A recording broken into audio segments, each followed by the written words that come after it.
मित्रों नमस्कार। दिव्य ज्योतिष परामर्श केंद्र में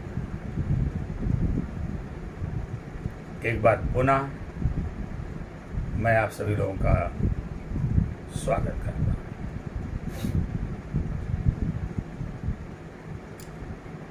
मित्रों, जैसा कि आप जानते हैं, पिछले कई दिनों से मैं विभिन्न लग्नों में कौन सा रत्न धारण करना चाहिए या फिर किस प्रकार का उपाय करना चाहिए जिससे कि हम अपने जीवन को सुख समृद्धि सफलता के मार्ग पर अग्रसर कर सकें। हमारा मुख्य उद्देश्य आपको सही मार्गदर्शन देना है। इसके पहले कि हम अपनी चर्चा को आगे बढ़ाएं, हमारा एक छोटा सा निवेदन है आप सभी लोगों से कि आप सभी लोग हमारे चैनल, यूट्यूब चैनल को दिव्य ज्योतिष परामर्श केंद्र, इसको ज़्यादा से ज़्यादा सब्सक्राइब करें, अपने मित्रों से भी सब्सक्राइब करवाएं, बेल आइकॉन का बटन भी दबाएं ताकि हमारी बातें अधिक से अधिक लोगों तक पहुंच सकें और अधिक से अधिक लोग लाभान्वित हो सकें। तो जैसा कि हम आपसे कह रहे थे कि हम इस समय विभिन्न लग्नों में ग्रहों की शुभता, प्रसन्नता एवं उन्हें बल प्रदान करने के लिए कौन से रत्न धारण करने चाहिए या किस प्रकार के उपाय करने चाहिए, इस विषय पर हम अपनी चर्चा पर चर्चा कर रहे हैं। सबसे पहले हमने मेष लग्न के बारे में चर्चा किया। आशा करते हैं कि आपने हमारी उस वीडियो को जरूर देखा होगा। अगर नहीं देखे होंगे तो एक बार फिर से जा करके हमारे चैनल पर उस वीडियो को देख सकते हैं। उसके बाद हमने वृषभ लग्न वालों के बारे में चर्चा किया। आप लोगों ने सुना भी होगा। जिन लोगों ने नहीं सुना है वो लोग जा करके वहाँ पर हमारे चैनल पर उस वीडियो को सुन सकते हैं और लाभ प्राप्त कर सकते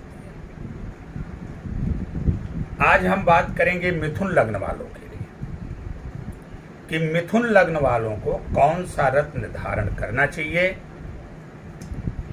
या किस प्रकार का उपाय करना चाहिए जिससे कि वो अपने जीवन में चल रही आने वाली सभी समस्याओं, परेशानियों, बाधाओं, रोग, रेपो, ऋण इत्यादि से छुटकारा पा सकें, उनका जीवन सुख, समृद्धि, खुशहाली एवं सफलता के मार्ग पर अग्रसर हो सके। इसके पहले कि हम अपनी चर्चा को आगे बढ़ाएं, आइए थोड़ी सी बात कर लेते हैं मिथुन राशि और मिथुन राशि वाले व्यक्ति के स्वभाव के संदर्भ में।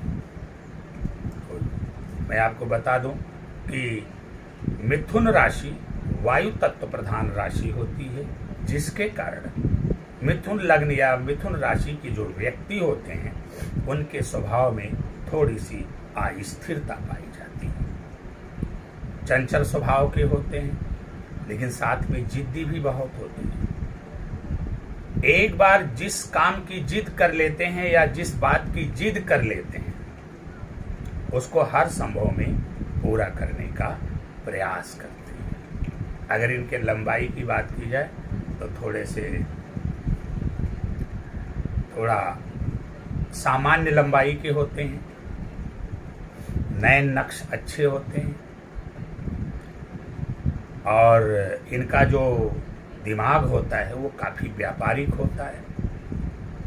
कुल मिला जुला के संक्षेप में कहा जाए तो मिथुन लग्न वाले व्यापार के लिए ही बने हुए होते हैं। तो ये तो बात रही मिथुन राशि और मिथुन लग्न वाले व्यक्ति के व्यक्तित्व की। हाँ, मिथुन लग्न वाले व्यक्तियों के व्यक्तित्व में एक विशेषता और होती है, यदि ये किसी पे प्रसन्न हो जाएं तो उसके लिए अपना सर्वस्व न्यौछावर करने के लिए तैयार रहते हैं। अगर किसी से रुष्ट हो जाएं तो उसका सब कुछ छीनने के लिए भी तैयार रहते हैं। इनके अंदर नाराज होने की प्रवृत्ति बहुत अधिक पाई जाती है, लेकिन बड़े आसानी से इनको मनाया भी जा सकता है। कुल मिला जुला के संक्षेप में इतना ही कहेंगे कि मिथुन लग्न के व्यक्ति अस्थिर स्वभाव के, चंचल स्वभाव के, लेकिन बोलने में माहिर, बड़े बुद्धिमान होते हैं। आइए अपनी चर्चा को आगे बढ़ाते हैं और बात करते हैं कि मिथुन लग्न वालों के लिए कौन सा रत्न अच्छा पड़ता है, कौन सा रत्न उन्हें धारण करना चाहिए, या फिर किस प्रकार का उपाय करने का प्रयास करना चाहिए। तो जैसा कि आप सभी लोग जानते हैं, लग्न में प्रथम भाव में जो राशि होती है उसका जो स्वामी होता है वो लग्नेश होता है। तो जो मिथुन लग्न की कुंडली होती है उसके प्रथम भाव में लग्न में मिथुन राशि होती है, इसलिए मिथुन राशि के जो स्वामी हैं अर्थात बुध देव, बुध ग्रह यहां पर लग्नेश हो जाते हैं। जैसा कि मैं बार बार एक बात को दोहराता हूं आप सभी लोगों के बीच में कि कोई भी कुंडली तभी एक्टिवेट होगी, तभी सक्रिय होगी, तभी शुभ फल देगी, तभी यथोचित परिणाम देगी, तभी आशानुकूल परिणाम देगी, तभी जीवन को सफलता की तरफ लेकर अग्रसरित होगी जब लग्नेश बली होगा। क्योंकि किसी भी कुंडली में लग्नेश राजा की भूमिका में होता है। लग्नेश के इच्छा अनुसार ही सभी ग्रहों को कार्य करना पड़ता है। यदि लग्नेश बली हो तो, अगर कुंडली में लग्नेश बली हो तो बुरे ग्रहों को भी वो नियंत्रित कर लेता है और बुरे ग्रहों से भी अच्छा परिणाम लेने का प्रयास करता है, उन्हें बुरे फल कम देता है। इसलिए प्रत्येक लग्न के व्यक्तियों को चाहिए कि सबसे पहले वह अपने लग्नेश को बलि करने का प्रयास करें। तो मिथुन लग्न की बात कर रहे हैं हम, और मिथुन लग्न में हमने आपको बताया कि लग्नेश बुध होते हैं। इसके अलावा लग्नेश सुखेश भी होते हैं, क्योंकि चौथे घर में कन्या राशि होती है और कन्या राशि के स्वामी भी बुध देव होते हैं। तो इस प्रकार से अगर देखा जाए तो एक तरफ लग्न के स्वामी हो गए, दूसरी तरफ चतुर्थ भाव के स्वामी हो गए, चतुर्थेश भी हो गए, लग्नेश भी हो गए, सुखेश भी हो गए। तो कुल मिला जुला के हम ये कह सकते हैं कि मिथुन लग्न की कुंडली में, जैसा कि हमने कुछ दिन पहले एक वीडियो में बताया था कि मिथुन लग्न की कुंडली में लग्नेश सबसे शुभ एवं प्रबल राजयोग कारक होते हैं। यहाँ पर एक बात मन में शंका डाली जा सकती है कि यहाँ पर लग्नेश लग्न के भी मालिक हैं, केंद्र के भी, चौथे घर के भी मालिक हैं, अर्थात दो दो केंद्रों के मालिक हो गए। तो कहीं ऐसा तो नहीं कि एक केंद्राधिपति दोष से पीड़ित हो गए। तो इस बात को मैं एक सिरे से खारिज करते हुए आपसे ये कहना चाहता हूँ कि लग्नेश को कभी केंद्राधिपति दोष नहीं लगता है। ऐसी स्थिति में लग्नेश बुध सुख भाव के भी स्वामी हैं, आपके लग्न के भी स्वामी हैं, आपके व्यक्तित्व के मालिक हैं, आपके पर्सनालिटी के मालिक हैं, आपके भूमि, भवन, वाहन, माता, सुख इत्यादि के स्वामी हैं। तो संक्षेप में आप समझ सकते हैं कि लग्नेश आपके लिए परम शुभ एवं प्रबल राजयोग कारक है। अब आपके लिए आवश्यक होता है कि किसी अच्छे ज्योतिषी से सलाह लेकर के, यदि लग्नेश बुध शुभ भाव में बैठे हुए हैं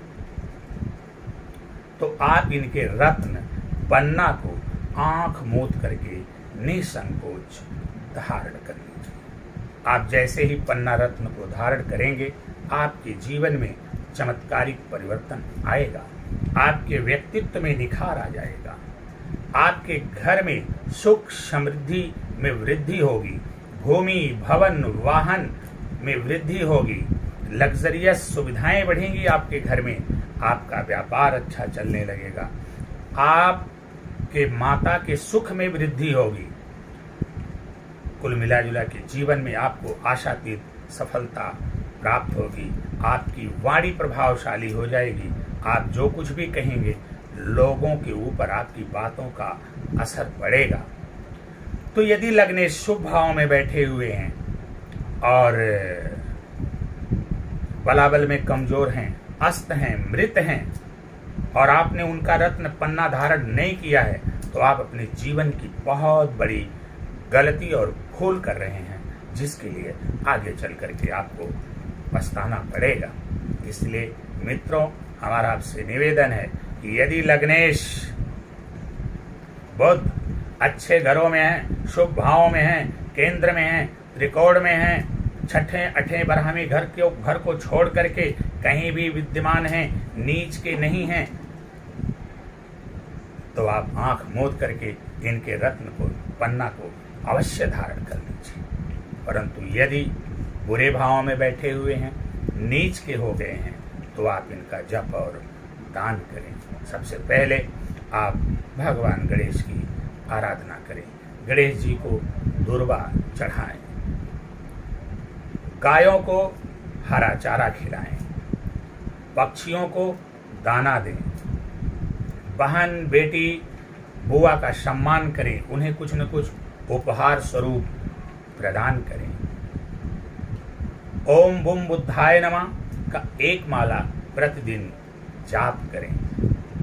प्रिय मित्रों, यदि लग्नेश बुध अच्छे भाव में हैं और आपने उनके रत्न पन्ना को धारण कर लिया, तब तो कहना ही क्या, आपका जीवन चमत्कारिक रूप से बदल जाएगा।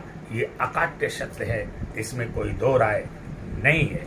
परंतु यदि लग्नेश पाप पीड़ित हैं, नीच के हैं, बुरे भावों में हैं, तो फिर आपको उनका जप और दान करना चाहिए।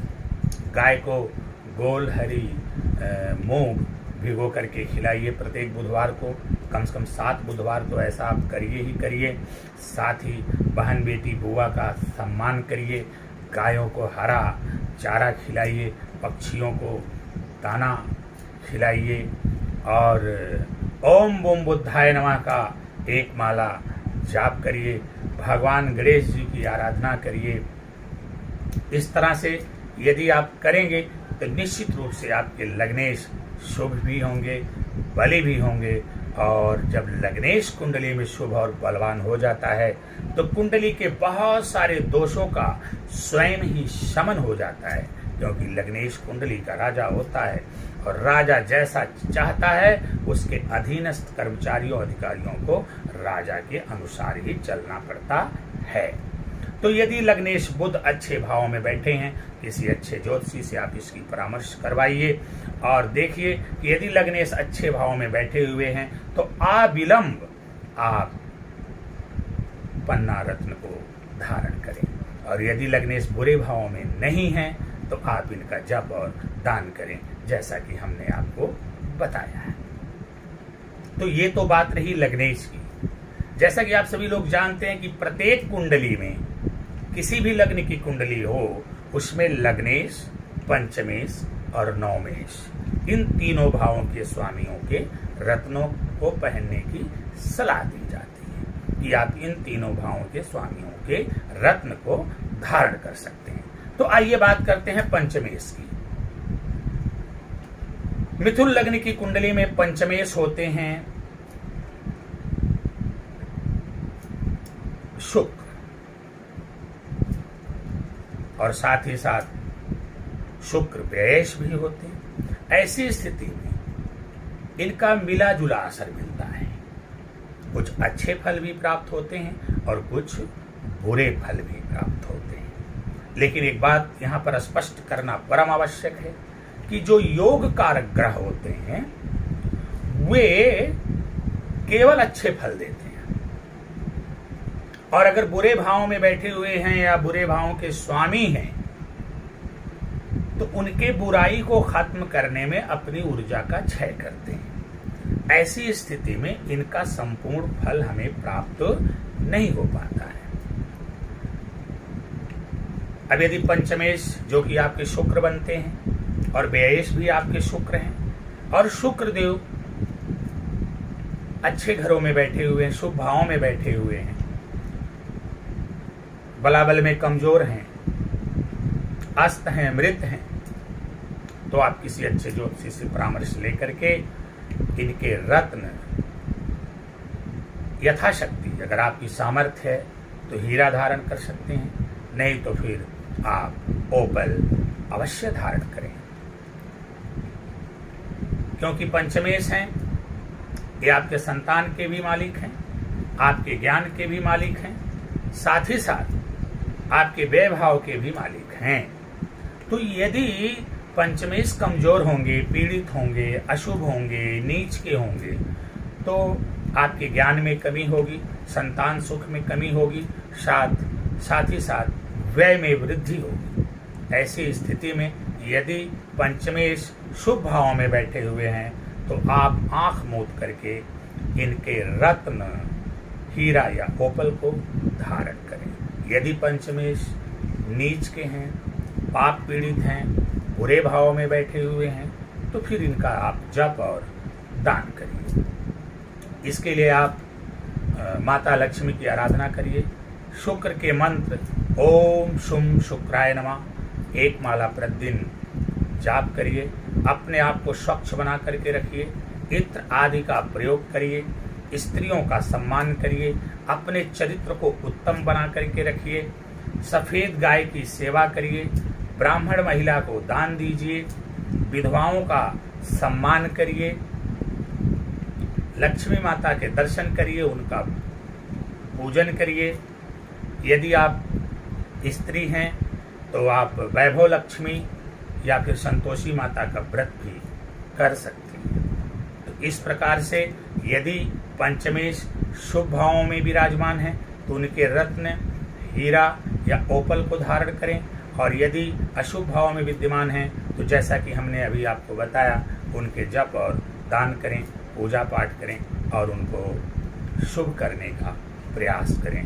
मित्रों, यदि आप पंचमेश शुक्र को, जैसा कि शुक्र आप जानते हैं लग्जरी के कारक होते हैं, सुख सुविधाओं के कारक होते हैं, वाहन आदि के कारक होते हैं, ये पत्नी के भी कारक शुक्र होते हैं।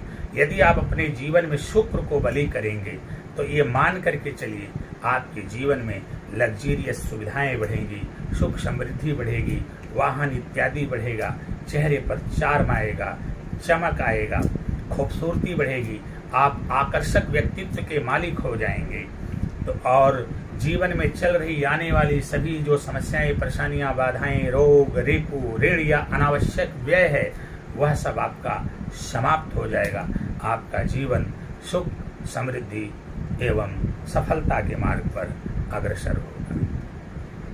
तो मित्रों, आशा करते हैं कि आप अपने पंचमेश को भी शुभ और बलवान करने का प्रयास करेंगे और अपने जीवन को सुख, समृद्धि, खुशहाली एवं सफलता के मार्ग पर अग्रसर करेंगे। आइए बात करते हैं तीसरे योग कारक ग्रह की। भाग्येश की बात करते हैं। उसके स्वामी होते हैं शनिदेव। लेकिन मिथुन लग्न में शनि अष्टम के भी स्वामी होते हैं और नवम के भी स्वामी होते हैं। तो भाग्येश होने के कारण, नवमेश होने के कारण ये राज योग कारक हो जाते हैं। लेकिन वहीं अष्टमेश के भी स्वामी होने के कारण अष्टम का भी फल प्रदान करते हैं। तो अगर मिथुन लग्न में शनि की बात की जाए तो जाहिर सी बात है यह भी मिला जुला फल ही प्रदान करेंगे, कुछ अच्छे फल तो कुछ बुरे फल। आपके कार्यों में विलंब हो, भाग्य समय पर साथ नहीं देगा, ये तमाम स्थितियां उत्पन्न होंगी। लेकिन चूंकि जैसा कि हम बार बार एक बात का जिक्र करते हैं कि जो योग कारक ग्रह होते हैं वे बुरे फल तो देते नहीं। हाँ, अगर बुरे भावों के स्वामी हैं या बुरे भावों में स्थित हैं तो उनके बुराइयों के शमन में ही इनकी ऊर्जा का अधिकांश भाग व्यय हो जाता है, जिसके कारण उनका जो सकारात्मक फल आपको मिलना चाहिए वो मिल नहीं पाता है। तो शनिदेव अष्टमेश भी हैं और शनिदेव भाग्येश भी हैं। चूंकि शनिदेव भाग्येश हैं तो आप इनके रत्न नीलम को भी धारण कर सकते हैं। बस शर्त यह है कि शनि अच्छे घरों में होने चाहिए, शुभ भावों में होने चाहिए, केंद्र में होने चाहिए और अच्छे घरों में होने चाहिए। छठें, अठें और 12वें घर में नहीं होने चाहिए, नीच के नहीं होने चाहिए, पाप पीड़ित नहीं होने चाहिए। तो आप इनके रत्न को धारण कर सकते हैं और निश्चित रूप से आप इनके रत्न को धारण करेंगे। हाँ, रत्न धारण करते समय इस बात का जरूर ध्यान रखिए कि अगर वो अस्त हों, मृत हों या बलाबल में कमजोर हों तभी इनका रत्न धारण करिए। अगर शनि पावर में हो तो आवश्यक नहीं है कि मिथुन लग्न में नीलम को भी धारण किया जाए। जैसा कि हमने कहा, मिथुन लग्न के लिए सबसे बढ़िया रत्न होता है पद्म। उसके बाद चूंकि पंचमेश भी योग कारक है, नवमेश भाग्येश भी योग कारक है, तो इनके रत्नों को आप धारण कर सकते हैं। लेकिन इसके लिए आपको उचित ज्योतिषीय परामर्श की आवश्यकता पड़ती है। यदि शनि बुरे भावों में है, नीच के हैं, पाप पीड़ित हैं, आप मिथुन लग्न के हैं और आपको शनि द्वारा जो है पीड़ा पहुंच रही है, तो शनि बुरे भावों में अवस्थित हैं, तो आप उनके रत्न नीलम को ना पहन करके आप उनका जप और दान करिए। शनि के लिए छाया दान होता है, छाया दान करिए। प्रत्येक शनिवार हनुमान जी के चरणों में चमेली का तेल और सिंदूर लगाइए।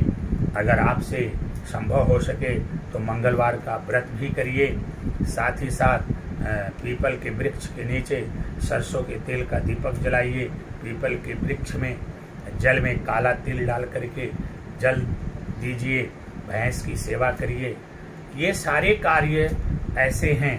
और साथ ही साथ मैं आपको बता दूं, आपके अधीनस्थ जो कर्मचारी हैं, जो सेवक हैं, नौकर हैं, चाकर हैं, इनके प्रति आप अच्छा बर्ताव करिए।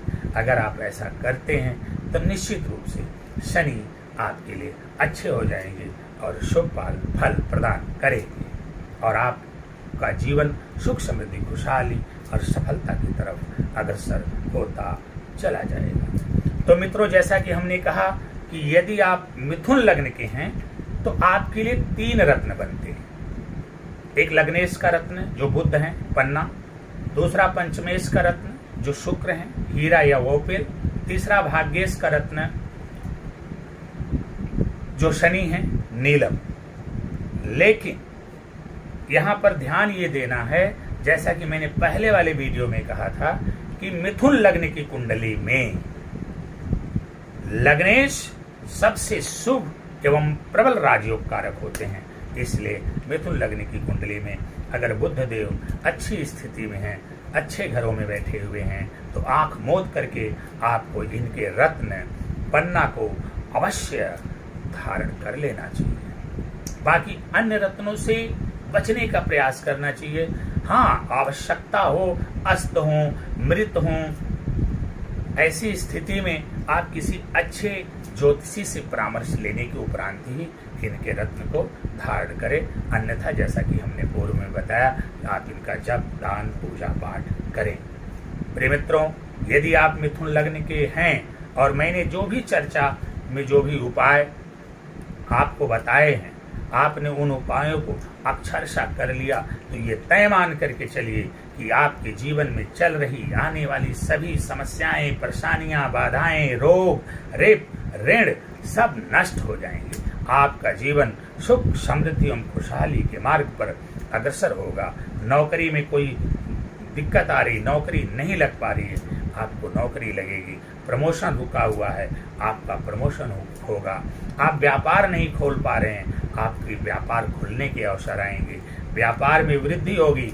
वैवाहिक जीवन डिस्टर्ब चल रहा है या फिर विवाह में विलंब हो रहा है तो विवाह के योग बनेंगे और वैवाहिक जीवन सुखमय हो जाएगा। संतान सुख की प्राप्ति होगी।